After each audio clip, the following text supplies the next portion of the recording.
Hi guys, അപ്പോൾ ഇന്ന് എൻ്റെ ബർത്ത്ഡേ ആണ്. അപ്പോൾ ഞങ്ങൾ രണ്ടും കൂടെ രാവിലെ ഞാൻ അമ്പലത്തിലൊക്കെ പോയി തിരിച്ചു വന്നൊരു വടയൊക്കെ കഴിച്ചു. അതായത് നമ്മൾ കൃഷ്ണപുരം ഞങ്ങളുടെ അടുത്തുള്ളൊരു അമ്പലമാണ്. അപ്പോൾ കൃഷ്ണടുത്ത് അമ്പലത്തിലൊക്കെ നിന്ന് തൊഴുതു. അതൊക്കെ കഴിഞ്ഞിട്ടേ ഞങ്ങൾ രണ്ടുപേരും തൊഴുത് പ്രസാദമൊക്കെ മേടിച്ചുകൊണ്ട് ഇറങ്ങിയിട്ടുണ്ടായിരുന്നു. അവിടെ നിന്ന് നമ്മൾ അടുത്തുള്ള വേറൊരു അമ്പലത്തിൽ പോയി, ഓച്ചിറ എന്ന് പറയും. ഓച്ചിറ മിക്കവാറും എല്ലാവർക്കും അറിയാവുന്നൊരു അമ്പലമാണ്. അങ്ങനെ പോയി അവിടെ പോയി എല്ലാവരെയും ഒന്ന് കണ്ട്. കാരണം അച്ഛനും മാമനും അവിടെ തന്നെ നിൽക്കുന്നതുകൊണ്ട് പിന്നെ കുഴപ്പമൊന്നുമില്ല. അങ്ങനെ കണ്ടു. ഞങ്ങളുടെ രാഹുലിറ്റപ്പനെ കണ്ടു. പിന്നെ വീട്ടിൽ വന്നതിന് ശേഷം നല്ല മുട്ടക്കറിയും ചപ്പാത്തിയും കഴിച്ചു. അപ്പുറത്തെ കുഞ്ഞാണ് ധീരവ്. പിന്നെ അളിയൻ്റെ കുഞ്ഞും വന്നിട്ടുണ്ടായിരുന്നു.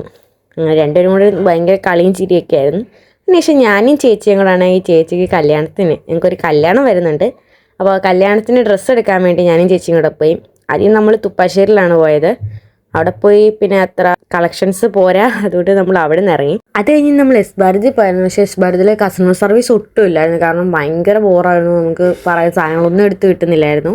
പിന്നെ നമ്മൾ വെഡ്സിൻ്റെ പോയി ഡ്രസ്സൊക്കെ എടുത്ത് കഴിഞ്ഞൊരു ജ്യൂസൊക്കെ കുടിച്ചതേ. ഇതാണ് എൻ്റെ ബർത്ത്ഡേയുടെ ഔട്ട്ഫിറ്റ്. എങ്ങനെയുണ്ടെന്ന് പറയണം.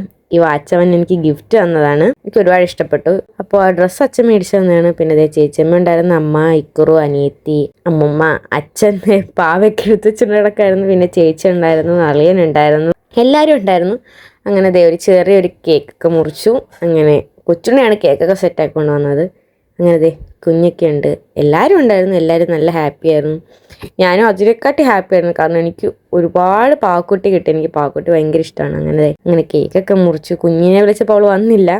അങ്ങനെ ഞാൻ ഒറ്റ കേക്കൊക്കെ മുറിച്ച് എല്ലാവർക്കും കൊടുത്തു കേക്കൊക്കെ. അത് കഴിഞ്ഞ് എല്ലാവരും ഗിഫ്റ്റൊക്കെ തന്നത്. ആ പിങ്ക് പാവ കൊച്ചിന് മേടിച്ചെന്നു, ഓറഞ്ച് പാവ മാമൻ കൊണ്ട് തന്നായിരുന്നു. പിന്നെ അനിയത്തി ഒരു ഡയറി മിൽക്ക് വലിയൊരു സിൽക്കിൻ്റെ തന്നായിരുന്നു. പിന്നെ എല്ലാവരും എനിക്ക് കേക്കൊക്കെ വായി വെച്ച് തന്നു. എനിക്ക് ഇപ്പോഴും ബർത്ത്ഡേ ആഘോഷം എന്നൊക്കെ പറഞ്ഞിട്ട് കേക്ക് ഇങ്ങനെ മുറിക്കുമ്പോൾ ഭയങ്കര സന്തോഷമാണ്. പിന്നെ ഈ വലിയ പാവ അച്ഛൻ മേടിച്ചു തന്നെ. അവളാണെങ്കിൽ അതിൻ്റെ അടുത്തോട്ട് ചെല്ലുന്ന പോലും ഇല്ലായിരുന്നു. ഭയങ്കര പേടിയായിരുന്നു. പിന്നെ ഞാനും അളിയനും ചേച്ചിയും കുഞ്ഞും കൊച്ചുണ്ണിയും കൂടി ഇരുന്ന് എല്ലാവരും കൂടി ഇരുന്ന് ഫുഡൊക്കെ കഴിച്ചു. അപ്പോൾ അവൾക്കാണെങ്കിൽ നല്ല എരി ഇഷ്ടമാണ് കുഞ്ഞിന്. അപ്പോൾ അതൊക്കെ അവൾ നല്ലോണം കഴിച്ചായിരുന്നു. അപ്പോൾ ഇന്നത്തെ വീഡിയോ ഇത്രേ ഉള്ളൂ. ടാറ്റാ.